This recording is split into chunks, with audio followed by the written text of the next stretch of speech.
Okay, we're ready. We're back. We're going to continue giving the background definitions and with along the theme of simultaneity. Of course, the Gosha that we're going to be reading in its entirety, we've already read the background. The last video is on the 4 stages of faith and the 5 stages of practice, and this is where that I've shown and kind of delineates the difference between his understanding and his teaching versus Tintai's versus what's in the Lotus Sutra itself. So luckily we're starting out on a high note here. By the way, if you see the pink behind me, those are all beautifully like electric pink sakuras that we're so fortunate to have. Our whole house is surrounded by sakura trees. So that is everywhere right now. It's a beautiful time of the year. It's the beginning of the Chinese New Year. It's a very special time, and I'm glad to share what I have to share with you. There's going to be several points from the dictionary that I'm going to be going through. The first one is the 10 factors of life, okay? And I don't have a specific dictionary page for this because that's not the way it's posted up for me today. But you can just look up 10 factors of life under the word, the letter T, and you can find the same definition if you want to follow along from NichirenLibrary.org. This is 10 factors of life. Jun Yozei. Also 10 suchnesses. 10 factors common to all life in any of the 10 worlds. They are listed in the Expedient Means second chapter of the Lotus Sutra, which reads, "The true aspect of all phenomena can only be understood and shared between Buddhas. This reality consists of the appearance, nature, entity, power, influence, internal cause, relation, latent effect, manifest effect, and their consistency from beginning to end." There's a little bit of background noise. It's because there's people behind us right now. I don't think they know that we're videoing, so subsequently. This passage provides a theoretical basis for the principle of the replacement of the 3 vehicles with the 1 vehicle taught in the theoretical first half of the Lotus Sutra. Since the 10 factors are common to all life and phenomena simultaneously, I added simultaneously, there can be no fundamental distinction between a Buddha and an ordinary person, which is the whole basis of the 10 factors and ultimately Ichinen Sanzen. On this basis, Tentai established the philosophical system of 3,000 realms in a single moment of life, Ichinen Sanzen, of which the principle of the 10 factors is a component. While the 10 worlds express the differences among phenomena, the 10 factors describe the pattern of the existence common to all phenomena. And by the way, again, it's from the 10 factors that Tentai derived the 10 worlds. So this is all connected. For example, both the state of hell and the state of Buddhahood, different as they are, have the 10 factors in common because they're all simultaneously present in the same single moment of life. Briefly, the 10 factors are as follows. Appearance, attributes of things discernible from the outside, such as color, form, shape, and behavior. 2, nature, the inherent disposition or quality of a thing or being that cannot be discerned from the outside. Tentai characterizes it as unchanging and irreplaceable. It's karmic. The nature of fire, for instance, is unchanging and cannot be replaced by that of water. He also refers to the true nature, which he regards as the ultimate truth, or the Buddha nature. 3, the entity, the essence of life that permeates the permeates and integrates appearance and nature. These first 3 factors describe the reality of life itself. You know, you've got appearance, nature, and then the 2 of them combined create entity. You're a whole person with a body and a mind. The next 6 factors from 4th power through 9th manifest effect explain the functions and workings of life. Number 4, power, life's potential energy. Number 5, influence, the action or movement produced when life's inherent power is activated. 6, internal cause, the cause latent in life that produces an effect of the same quality as itself, i.e. good, evil, or neutral. And 7, relation, the relationship of indirect causes to the internal cause.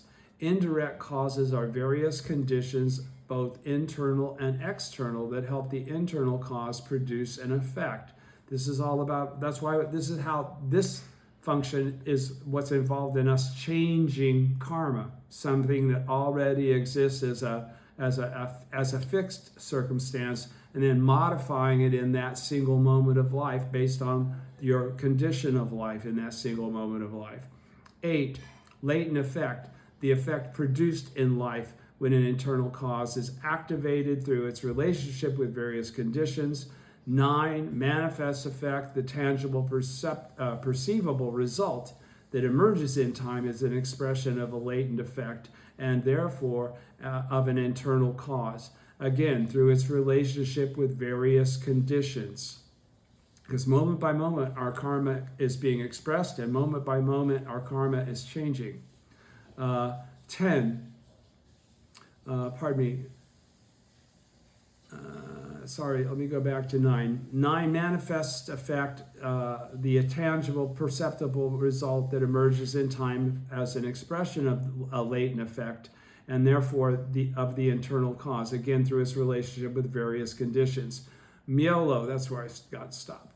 Myolo regarded the Buddhist law of causality described by the 4 factors from internal cause to manifest effect as the distinctive characteristics of the 10 factors. It concerns the cause and effect for attaining Buddhahood. 10, consistency from beginning to end, the unifying factor among the 10 factors. It indicates that all the other 9 factors from beginning appearance to the end manifest effect are consistently and harmoniously interrelated. In other words, they're all simultaneous. In any moment they change, they go back and forth. It's not a ladder or a process of advance, like from appearance we finally get to consistency from beginning to end. That isn't the way it works, and that's the whole basis of why we're studying this Gosho and also studying the Gosho Honin Myosho on the mystic principle of true cause after that. So consistency from beginning to end, the unifying factor among the 10 factors, it indicates that all the other 9 factors from beginning appearance to the end manifest effect are consistently and harmoniously interrelated. All 9 factors thus consistently and harmoniously express the same condition of existence at any given moment. So at any given moment, they're part of our karma. They're part of the reflection of that moment. That moment is formed by those circumstances all being simultaneous, working together, and that's why each moment is ever changing and you have no limitations and you're connected to everything. Okay, so going on to the next issue for background, the 6 stages of practice. Now these are from Tentai originally, but they're formulated in a more concise form inclusive of Nam-myoho Renge-kyo in the record of the orally transmitted teachings. So let's go and explore this. The 6 stages of practice, Roku Soku, also 6 identities, 6 stages in the practice of the Lotus Sutra, formulated by Tentai in great concentration and insight. So this is like, again, from the Makashikan. They are as follows. This is something you would do seated meditation over in order to derive a perception of. They are as follows. 1, the stage of being a Buddha in theory. At this stage, one has not yet heard the correct teaching and is ignorant of Buddhism. Nevertheless, a single moment of life is in itself identical to the truth of the matrix of the thus come one. In other words, one is a potential Buddha. That's everybody, all living beings, all human beings, as we perceive them in the phenomenal realm. 2, the stage of hearing the name and the words of the truth. At this stage, through the spoken or written word, one comes to an intellectual understanding that one has the Buddha nature and that all phenomena are manifestations of the Buddhist law. This may take place through reading or hearing the words of the sutras or a teacher teaching you, okay? You understand it in your mind, but you don't perceive it as you. 3, the stage of perception and action. Here one perceives the truth of the Buddha nature within oneself through practice. You understand that this has to do with you. It's not just the scroll. It's not the Gohonzon from an outer perspective. The truth and the wisdom to perceive it are in accord with each other, and one's words match one's actions. Okay, I hope you understand that connection, so that you're now understanding yourself to be a bodhisattva of the earth. You're understanding you have a connection to the law. You have an understanding of what the teaching says the evolution of this process should be. But again, this evolution, this process is not an evolution of a ladder that you're climbing. You can go from the first stage to the sixth stage at any rate that your karma allows you to. It's not something that you have to achieve one by one by one, and that there's a settled amount of time in between them, like the rungs of a ladder. It says, point 4. The stage of resemblance to enlightenment. At this stage, one eliminates the first two of the three categories of illusion and attains purification of the 6 sense organs, which is necessary according to the sutras for us to attain Buddhahood in our present form. So if our 6 sense organs have been purified, then we are already actually Buddhas in our present form, but we don't realize that yet. But the manifestation of what's necessary for that to be the case, according to the sutras, has already been accomplished in our life through our behavior. Okay? Having advanced this far, one's wisdom resembles that of a Buddha, because you understand the truth that the Gohonzon is the predication of Nam-myoho Renge-kyo, and you perceive Nam-myoho Renge-kyo as being an indivisible component of your existence. In terms of the 52 stages of practice, this stage corresponds to the first 10 stages, the 10 stages of faith. Okay, and of course the 52 stages of practice was also derived by Tentai as part of the seated meditation that one achieved enlightenment through perceiving the truth of the middle way by utilizing the Makashikan's teaching of seated meditation. 5, the stage of progressive awakening. This is the stage at which one eradicates all illusions except fundamental darkness and awakens progressively to the truth that one's Buddha nature awakens progressively to the truth of one's Buddha nature. That you have this, that you're the Buddha. In terms of the 52 stages, it corresponds to the 11th of the first of the stage of security, through the 51st, the stage of near perfect enlightenment. 6, the stage of ultimate enlightenment, or the highest stage of practice. At this stage, one finally eliminates fundamental darkness and fully manifests the Buddha nature. This corresponds to the stage of perfect enlightenment, the last of the 52 stages. Now, everything that I want to make this clear, everything that I just read there had to do with Tentai's interpretation of the 6 stages of practice. Okay? Tentai taught that all people at whatever stage of practice are equally endowed with the potential for Buddhahood. And again, obviously, Tentai's teaching is for the middle day of the law, not the latter day of the law. That's why we follow Nichiren's teaching. In this way, he prevented his disciples from falling into the error of self-deprecation, thinking they were not capable of attaining Buddhahood or becoming discouraged. On the other hand, possessing the Buddha nature is not the same as attaining Buddhahood. Realizing that you have a Buddha nature, because that's part of the philosophical makeup and the theoretical explanation of the process, does not necessarily mean that you've brought forth that state in your life. Tentai therefore divided practice into 6 progressive stages. Tentai, progressive stages, to prevent his disciples from falling into the error of arrogance or relaxing their efforts. Okay, but Nichiren's teaching is the teaching of simultaneity, of the original state. It's beyond anything that Tentai had grasped or that had ever contemplated. In great concentration and insight, he states, if one lacks faith, one will object that it pertains to the lofty realm of the sages, something far beyond the capacity of one's own wisdom to understand. If one lacks wisdom, one will become puffed up with arrogance and will claim to be equal to the Buddha. So again, there's a difference between theoretical Ichinen Sanzen and actual Ichinen Sanzen. Pardon me.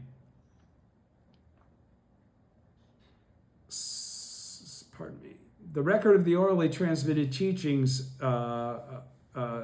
gives Nichiren's interpretation of the 6 stages of practice. Speaking in terms of the 6 stages of practice, the thus come one in this chapter, and this is from important point 1 of the OTT chapter 16. Speaking in terms of the 6 stages of practice, the thus come one of this lifespan chapter is an ordinary mortal who is at the first stage, that of being a Buddha in theory. And I read all of these in the last video from the orally transmitted teachings. So continuing, when one reverently accepts Nam-myoho Renge Kyo, which didn't exist in Tentai's time, one is in the next stage, that of hearing the name and the words of the truth. That is, one has for the first time heard the Daimoku. When having heard the Daimoku, one proceeds to put it into practice. This is the 3rd stage, that of perception and action. Again, there's no process here that separates any of this. In this stage, one perceives the object of devotion that embodies the 3,000 realms in a single moment of life. When one succeeds in overcoming various illusions and obstacles, this is the 4th stage, that of resemblance to enlightenment, because you're doing all the things that a Buddha does. Your mind and body are both functioning in the same fashion that they will once you come to the absolute conclusion of the fact that your Buddha nature is real and that it's been revealed. When one sets out to convert others, this is the 5th stage, that of progressive awakening. Okay, so you're now doing shakabuku. You're trying to convert others to also have the same mindset as you about practicing Nam-myoho Renge Kyo as a means to achieve enlightenment in your present form. And he goes further to say then, and when one comes at last. So he clarifies right there, at last. That means that there was no time limit basis for you to come to this understanding. This understanding could have occurred any time after you heard the name and the words of the truth. And when one comes at last to the realization, now what's realization mean? It means that you understand completely that there's no separation between this as being something theoretical as something that's actualized. The realization that one is a Buddha eternally endowed with the 3 bodies, that all of the teaching absolutely applies to you exactly as you are, even though you're still imperfect, even though you still live in the 9 worlds, then one is a Buddha of the 6th and highest stage, that of ultimate enlightenment, because it's that realization in a single moment of life that changes the way you think from that moment on. So if it's really that single moment of life that I'm referring to, you will feel and you will perceive and you will act differently from that point on, because you can never go back to being somebody seeking enlightenment, because it's already understood in the depth of your life that you already understand and perceive that enlightenment has been there all along, that it's your original state. Speaking of the chapter as a whole, the idea of gradually overcoming delusions, as it is in the Makashikan, is not the ultimate meaning of the lifespan chapter of the Lotus Sutra that I shown is requalifying what Tentai has been able to describe from the perceive from the Lotus Sutra, and he's now qualifying his own perception. You should understand that the ultimate meaning of this chapter is that ordinary mortals, just as they are in their original state of being, are Buddhas. So subsequently, Risoku is identical to Kukyo Toku. Kukyo Toku, yes. Risoku, Kukyo Soku. Pardon me. Risoku is identical to Kukyo Soku. And so if you ask, what is the action practiced out by the Buddha eternally endowed with the three bodies, which would be anybody that comes to the realization that I just referred to, it is Nam Myoho Renge Kyo. You're all Nam Myoho Renge Kyo, thus come once. You just don't know it yet if you don't know it yet. Okay? So that was the 6 stages of practice in terms of Tentai and Nichiren. Now we're going to go to the simultaneity of cause and effect. All right? The simultaneity of cause and effect, which is the whole reason why we have Renge in Nam Myoho Renge Kyo. Okay? It's the lotus blossom. Okay?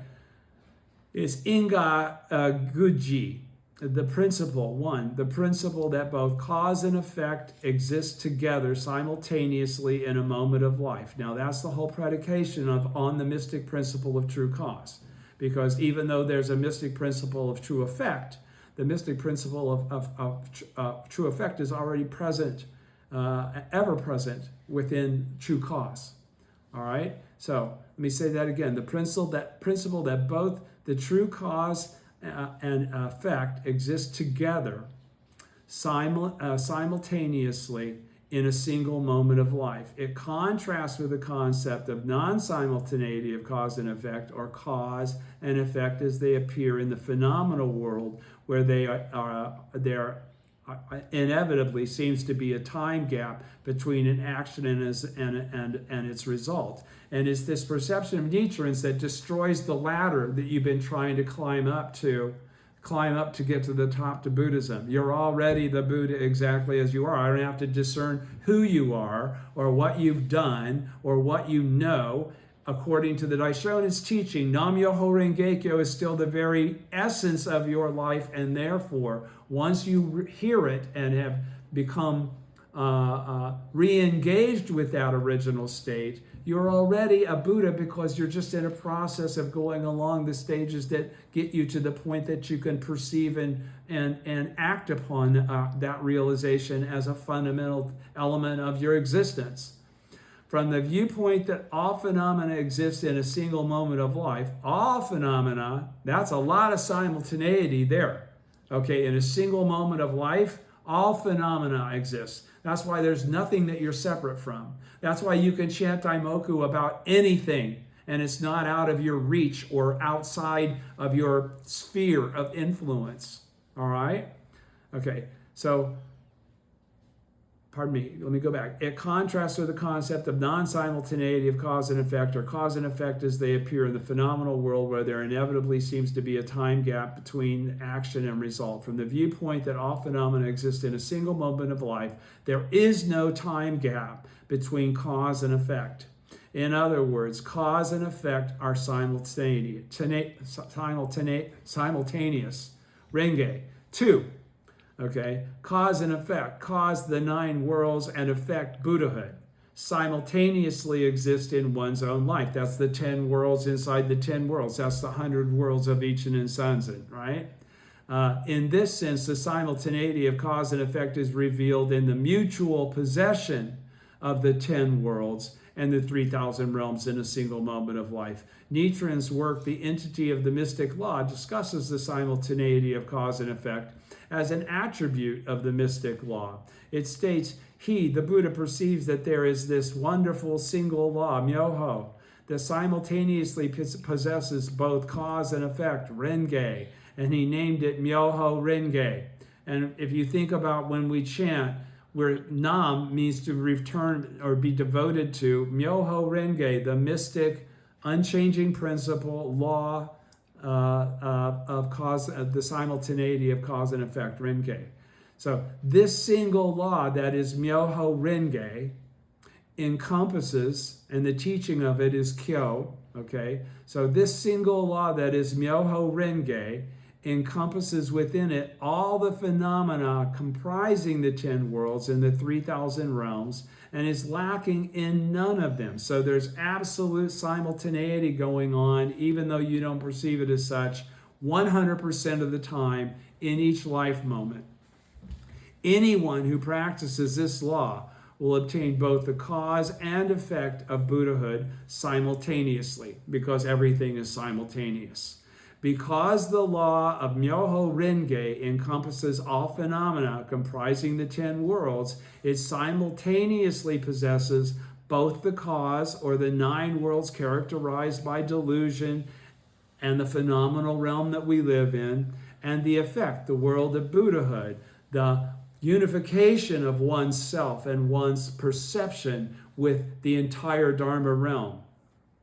To obtain both the cause and the effect of Buddhahood simultaneously, Renge, means that by practicing the law, Nam-myoho Renge-kyo, one will obtain both the cause or practice for attaining Buddhahood and the effect of actualizing Buddhahood simultaneously within oneself. That's that single moment of life where suddenly you realize everything you've been reading about what the Buddha is you. Okay, specifically, Nichiren is referring here to the practice of chanting Nam-myoho Renge-kyo, because that's how that occurs. It always occurs by chanting in front of the Gohonzon. That's when you get that. That's Kyochi Myogo, that fusion of the phenomenal realm and reality. And reality. And its function is to instantaneously tap and bring forth one's innate Buddhahood. One's innate Buddhahood, not one's innate Buddha nature. You've had that Buddha nature all along. But once you come to this single moment of life where you perceive your own Buddhahood, you're now a Buddha. So now we've referred to that as Buddhahood. Every moment of life after that, you're in a state of Homatsukyo To, the simultaneity of everything. Okay, so we go on next to observation of the mind. This is, again, what we're actually doing when we chant Daimoku to the Gohonzon. When you hear that voice in your mind speaking to you while you're chanting, that's not some spooky spirit of Nichiren speaking to you. That's the aspect of Buddhahood that is a fundamental element of your life. It's your nature.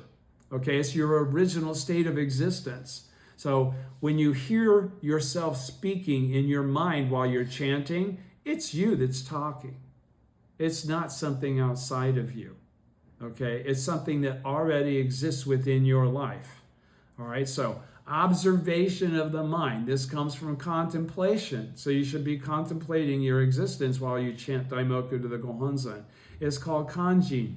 To perceive or awaken to the ultimate reality inherent in one's life. And it doesn't happen casually. You have to pursue this. Just like the Makka Shikan with seated meditation, when we chant Daimoku, that is a process by which we're supposed to be aspiring to achieve Buddhahood. We chant about many different things. We want circumstances to change. We see the manifest power of the law in our Daimoku and our desires, but they're ultimately bringing forth an understanding of faith and practice that allows us to ultimately perceive the truth that it's all been us that created all that fortune all along through chanting Nam-myoho Renge-kyo. It wasn't Nam-myoho Renge-kyo appearing out of the air. It was Nam-myoho Renge-kyo being reflected off the Gohonzon and back into our own minds, to perceive our own minds. So I'll start again. To perceive or awaken to the ultimate reality inherent in one's life, which comes from chanting Daimoku to the Gohonzon and aspiring to achieve Buddhahood. Also, the method of practice that makes this possible in the latter day of the law is chanting Nam-myoho Renge-kyo. In contrast with doctrinal study of the Buddhist sutras, observation of the mind means to perceive in the depths of one's being the truth that is beyond verbal explanation. I cannot speak to you in a way that I can verbally convey to you that you are the Buddha exactly as you are. This is something that occurs from yourself at a moment from your own causal relationship with the activities you've conducted yourself with in front of the Gohonzon. How much do you chant? How much do you study? How much do you focus on wanting to become the Buddha in your present form? These are all elements. Observing the mind is particularly stressed in Tentai's practice, in which meditation is focused on the true nature of the mind rather than upon some exterior object. In great concentration and insight, Tentai taught meditation to perceive the region of the unfathomable. In other words, without an influence of exertion on your part, this isn't going to just naturally occur to you. All right? The region of the unfathomable, which is interpreted as either the unification of the three truths in a single mind or the 3,000 realms in a single moment of life. So it's either the unification of the three truths, temporary, a non-substantiality, temporary existence, the truth of the middle way, or 3,000 realms, 3,000 realms in a single moment of life, each in its sunset. Either one. Both of those processes are processes pursuing Buddhahood. This means, in essence, to perceive one's inherent Buddhahood, which is the goal of the Tentai system of meditation. Nichiren defined Tentai's observation of the mind as follows. The observation of the mind means to observe one's own mind and to find the 10 worlds within it, to find Buddha, your own Buddhahood existing within your own mind. All right. Nichiren, the 26th chief priest of Taisekaji Temple, interpreted the above statement in his exegesis on the object of devotion for observing the mind as follows. To observe one's own mind means to believe in the Gohonzon, the object of devotion in Nichiren's teaching, to find the 10 worlds within it, which means specifically to find the world of Buddhahood within it, means to chant the Daimoku of the mystic law, Nam-myoho Renge-kyo. If only you believe in the Gohonzon and chant the mystic law, then the 10 worlds of the Gohonzon will become the 10 worlds of your own life. You will perceive the reality of your own Buddhahood. This interpretation is based on the passage from Nichiren's object of devotion for observing the mind that reads, Shakyamuni's practices and the virtues he consequently attained are all contained within the 5 characters of Myoho Renge-kyo. If we believe in these 5 characters, we will naturally be granted the same benefits he was. In Nichiren's teaching, the observation of the mind means to believe in the Gohonzon, because this is an issue of faith, mugi-washing, doubt-free faith, frankly, the embodiment of the 3,000 realms in a single moment of life, and chanting the Daimoku. This is the teaching that embraces the Gohonzon. That embracing the Gohonzon is itself observing one's own mind, because that's what's occurring. That's what I just explained to you. What you're hearing back in your mind, like it's a talking, somehow the Gohonzon's conversing with you. No, that's your own mind conversing. It's your reward body conversing with your Dharma body, actually, if you want me to get it into it really technically. This is the teaching that embracing the Gohonzon is in itself observing one's own mind, attaining enlightenment. And that's how you attain Buddhahood. Attaining Buddhahood is manifesting the Dharma body, okay? One of the 3 bodies of which you are eternally endowed. Observation of the mind also means to interpret the sutras from the viewpoint of the truth one realizes in one's life. We are all born in the latter day of the law. We don't perceive the sutras from the perception of Shakyamuni. We don't even perceive the sutras from the perception of Tentai. We perceive them from the perception of Nichiren, from the perception of Nam-myoho Renge-kyo. In Nichiren's teaching, it means to read the sutras from the viewpoint of the principle of Nam-myoho Renge-kyo. Okay, so I'll go on. Normally, we were going to do these in 30-minute segments, but because this is part of the master reading of this Gosho, I'm going to go ahead and continue to try to wrap up all this background information in one video, and I don't think it's going to go as long as the first one did. The 9 consciousnesses. From the 9 consciousnesses. This is technical stuff, but you should be aware of it. Kushiki, because part of it we discern and we actually experience in our everyday existence. That's the fact that I'm thinking right now is one of the consciousnesses. Okay, but the reality is that at this moment we're not fixed. Entities. We're actually temporary gatherings of the 5 components. Okay, if you understand what that is, I don't know if I'm going to be expressing the definition of that, but you can look it up. The 5 components form form, perception, conception, volition, and mind. Those are the 5 components. And then it goes beyond that because it goes into the realms that are potentially available for those that make the effort in the phenomenal realm to achieve Buddhahood in their present form. They get a little bit of a kicker at the end of life. And when they go back into non-substantiality, they're not limited to the kind of non-substantiality that others have to exist in as they wait to remanifest in the phenomenal world. So the 9 consciousnesses, there are a total of 9. The first 5 are pretty much status quo. Kushiki, 9 kinds of discernment. Consciousness is the translation of the Sanskrit Vijnana, which means discernment. The 9 consciousnesses are 1, the sight consciousness, 2, the hearing consciousness, 3, the smell consciousness, 4, the taste consciousness, 5, the touch consciousness, okay? 6, the mind consciousness, 7, the mano consciousness, 8, the alaya consciousness, and 9, the amala consciousness. The Sanskrit is the same. The Sanskrit is the same for the 6th and 7th consciousnesses, and I just misspoke a minute ago because these are the 9 consciousnesses, and what I was talking about is the 5 components. They're 2 different things. All right, these are states of consciousness. So again, the sight consciousness. Now, when a moment ago we were talking about the purification of the 6 sense consciousnesses, okay, that's what this is all about. This is what you've got to purify before you can attain Buddhahood. So continuing, and I could have gone into the Sanskrit name for each one of these, but I'm not going to because they're already translated into English, and I'm not going to confuse myself by trying to describe them all now specifically. Let me go forward.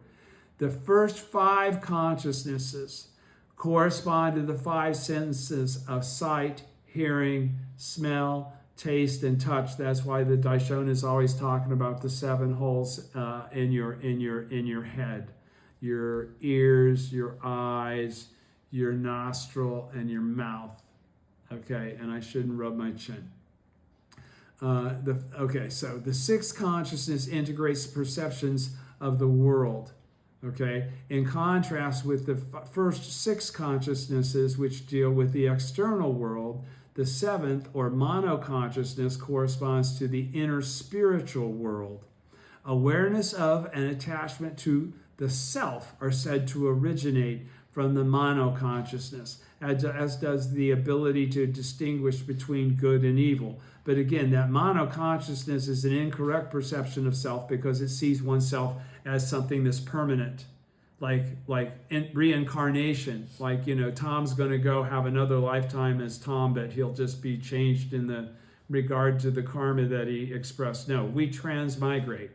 Okay, we disconnect the 5 components when we die and go into non-substantiality, and then based on the karmic influences that affect each one of those 5 components, we come back together as that entity, that appearance, nature entity from the 10 factors we talked about a minute ago. So awareness of and attachment to the self, which are no-nos, are said to originate from the mano-consciousness, as does the ability to distinguish between good and evil. The 8th, or alaya consciousness, exists in what modern psychology calls the unconscious or the subconscious. All experiences of present and previous lifetimes, collectively called karma, are stored there. It's called also the karma storage consciousness. The alaya consciousness receives the results of one's good and evil deeds and stores them as karmic potentials or seeds, which then produce the rewards of either happiness or suffering accordingly. Okay, but that's all happening simultaneously. The reason I'm reading all this is to show you all of these mainstay concepts are all predicated on non-substantiality. All right, which then produces the rewards of either happiness or suffering accordingly, based on your continually changing single moment of life. Hence, it was rendered as the storehouse consciousness. In Chinese, the Alaya consciousness, the Alaya consciousness, pardon me, I'm mispronouncing that. Chinese is Fa Xiang Hosho school, regards the eighth consciousness as the source of all spiritual and physical phenomena. The summary of the Mahayana Shelun Shoran school, the Tiantai school, and the flower garland Huayin Kegon school postulate a ninth consciousness called the Amala consciousness, which lies below the Alaya consciousness and remains free from all karmic impurity. It's one with Nam-myoho Renge Kyo. This consciousness is defined as the basis of all life's functions, Nam-myoho Renge Kyo. Hence, it was rendered the fundamental pure consciousness in Chinese. It's the original state of all existence. All right, I continue. The mystic law. Okay, this is a little shorter, thank goodness. Mystic law, Chinese, miao-fa, or myoho in Japanese. Also, wonderful law, the ultimate law, principle or truth of life in the universe in Nichiren's teachings, the law of Nam-myoho Renge Kyo. This term derives from Kumarajiva's Chinese translation of the Sanskrit word Sadharma, from the title of the Sadharma Pundarika Sutra, or the Lotus Sutra of the Wonderful Law, which is what we read in as it's been translated into English. It has also been translated into English as wonderful Dharma, fine Dharma, etc. In this dictionary, in accordance with published translations, it is rendered as wonderful law when referring to the title of the Lotus Sutra, and as mystic law when referring to the underlying principle it represents in Nichiren's teachings. See also Nam-myoho Renge Kyo, which I won't because you don't need for me to go into that depth for this go show. The mutual possession of the 10 worlds. Okay, mutual possession of the 10 worlds, Jikai Gogu, a principle formulated by Tiantai on the basis of the Lotus Sutra, stating that each of the 10 worlds possesses the 10 worlds, pardon me, stating that each of the 10 worlds possesses the potential for all 10 worlds within itself. It's all simultaneity.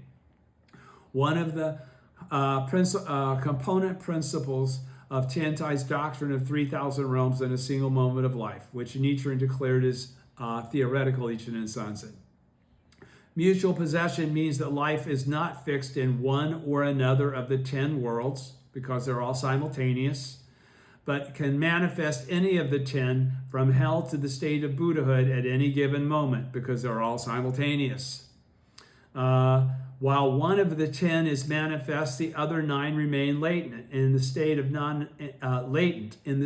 non-substantiality. They don't go off somewhere. They're actually still in your karmic influence, which is constantly in both realms of non-substantiality and manifest state. The important point of this principle is that all beings in any of the 9 worlds possess the Buddha nature. This means that every person has the potential to manifest Buddhahood, while a Buddha also possesses the 9 worlds, and in this sense is not separate or different from ordinary people. From another viewpoint, the mutual possession of the 10 worlds can be seen as indicating the world of Buddhahood inherent in the 9 worlds, or inclusion of Buddhahood in the 9 worlds, and the 9 worlds inherent in Buddhahood, or the inclusion of the 9 worlds in Buddhahood. In his treatise on the object of devotion for observing the mind, Nichiren writes, the Expedient Means chapter in Volume 1 of the Lotus Sutra states, the Buddha's wish to open the door of the Buddha wisdom to all living beings. This refers to the world of Buddhahood inherent in the 9 worlds. That hearing the name is the words of the truth. That's the opening of the door. That's the beginning of the process of simultaneity that will ultimately manifest in the 6th stage of practice. You're actually realizing, oh, God, all along, it's been me. Okay? The lifespan chapter states, thus, since I attained Buddhahood, an extremely long period of time has passed. My lifespan is an immeasurable number of asamyak kalpas, and during that time I have constantly abided here without entering extinction, because we all do. Good men, because when we're in a state of non-substantiality, we're still in a state of existence. Our karmic influence still continues to be something that is holding together the karmic influence that will manifest when we re-enter the phenomenal realm, will manifest in the changes that are implied by our actions in the five components that we manifest as temporary gatherings of the five components. So he says, thus I attained Buddhahood. An extremely long period of time has passed. My lifespan is an immeasurable number of asamyak kalpas, all of ours are. And during that time I have constantly abided here without entering extinction. So have ours. Good men, originally I practiced, because we're from the original state of Nam-myoho Renge-kyo. You got to understand that. I'm not talking down or qualifying myself to be equal to Shakyamuni and that everybody else is. I'm saying everybody else is a human being. And Shakyamuni was a human being. And Shakyamuni was a temporary gathering of the five components. So he's governed by the same things that we're governed by. All right, so there's nothing that applies to him that doesn't apply to us. Same thing for the Daishonin. Same thing for Daisaku Ikeda. Same thing for everybody. Everybody's the same. All things are the same. That's the whole beauty of the Dharma realm, man. It's enough to make you cry. My lifespan is an immeasurable number of asamyak kalpas, and during that time I have constantly abided here without entering extinction, so you don't have to worry about your death. Good men, originally I practiced the Bodhisattva way, as we are, and as we all have. And the lifespan that I acquired then has not yet come to an end, but will last twice the number of years that have already passed. Hence, the sutra refers to the 9 worlds inherent in Buddhahood. All right, that's the end of that. Normally, I would not include a comparative of myself to Shakyamuni, but since I know he's a temporary gathering of the 5 components, and so am I can't see where there would be any difference, especially since I'm a Nam-myoho Renge-kyo, thus come one. I also am a Buddha, just like Shakyamuni, according to everything that Nichiren teaches, and so are you. Okay, next, Myo. Oh, this is awesome. Myo. Of course, you know Myo from Myoho, right? It's mystic. What is mystic? Wonderful, mystic, without peer. What's without peer mean? It means nothing else can compare to it. Beyond conception, it means you can't wrap your mind around it, your 9-world mind around it. The only mind that can perceive Myo as it exists is the mind of Buddhahood. All right? That is your Dharma body. All right? This term is used to describe the Buddhist law, which is wonderful and beyond ordinary understanding. Because to manifest your Dharma body places you in a place that is beyond phenomenal, normal understanding. In the profound meaning of the Lotus Sutra, Tentai interprets the word Myo, wonderful, of the title Myoho Renge-kyo, or the Lotus Sutra of the Wonderful Law, from 2 perspectives to show the profundity of the sutra. The first is the relative Myo, also referred to as the comparative Myo. I love this because this is why it includes everything in the Dharma realm. The relative Myo means that the Lotus Sutra is wonderful or mystic because when compared to all the other teachings, it is superior. Okay? Myo does not merely mean that the Lotus Sutra is superior to all other teachings, however. Hence the second interpretation, the absolute Myo. This means that the Lotus Sutra cannot be compared to any other teaching because it encompasses and integrates all other teachings. Because it's the original state of all things. No teaching exists outside it, and thus none can be called superior or inferior to it. This mutuality, this simultaneous mutuality is just the most beautiful, beautiful concept. From this viewpoint, all teachings, when based on the Lotus Sutra, express various aspects of the ultimate truth. Nichiren interpreted Myo as referring to Nam-myoho Renge-kyo, which he deemed the essence of the Lotus Sutra. In the Daimoku of the Lotus Sutra, he explains 3 meanings of the character Myo. To open, to be fully endowed, and to revive. To open means to open up the darkness of illusion and reveal the Buddha nature. To be fully endowed means to possess all 10 worlds and 3,000 realms. That's the Dharma body, while permeating and integrating the whole of the phenomenal world, which is what you're doing at that point. It also means possessing the practice and resulting virtues of all Buddhas, which is what you've achieved by attaining Buddhahood in your present form. To revive means enabling one to attain Buddhahood because it's your original state. For example, women, evil men, and those of the two vehicles, voice hearers and cause awakened ones, were initially denied the possibility of enlightenment in the provisional teachings, that they can all attain Buddhahood through the Daimoku of the Lotus Sutra, Nam-myoho Renge-kyo. To revive means that all teachings and doctrines, when based upon the mystic law, assume their correct perspective and fulfill their intrinsic purposes. They're placeholders for a while until you get the karma to be able to reveal the truth of your life. That's exactly what it is. So we didn't disrespect or eliminate anything in that understanding of life. Everything is included. So that's why you can't hate other people. You can't judge anything else based on better or worse. It's all an aspect of a single moment that either reflects delusion or Buddhahood. It's that simple, even though it's very profound. Now I'm going to get into Ichinen Sanzen. 3,000 realms. I got to get rid of some tears here real quick. All right, I know I'm trying to go fast. I don't really care. I got to get through this before we do the next meeting. 3,000 realms in a single moment of life. The Dictionary of Buddhism. Are we past an hour and a half? Okay. 3,000 realms in a single moment of life. We're already at 2 hours? No, it's almost 1 hour. It's no problem. You can make it 2 videos. Okay, I'm going to stop right here at 3,000 realms in a single moment of life and come back, and the next video won't be very long at all because I'm almost done. Thank you.